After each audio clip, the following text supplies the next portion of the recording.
In this video, I'm gonna teach you how to easily fix navigation pane not showing in File Explorer.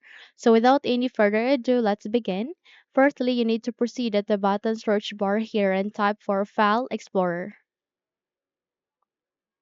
Once you've typed that, kindly wait until a BESMA should appear, okay? And once it's here, all you need to do is you need to click on Open to continue.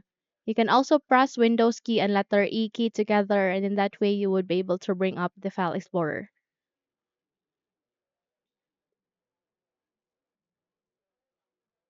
So it's now working on it. You just have to wait. Now the case is the navigation pane here at the left side has been missing.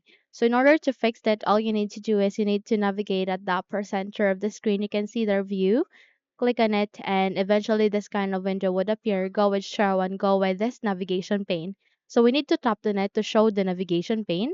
So ensure that it is being checked here. So tap on it and in that way you have just successfully fixed the navigation pane which is not showing earlier in your File Explorer.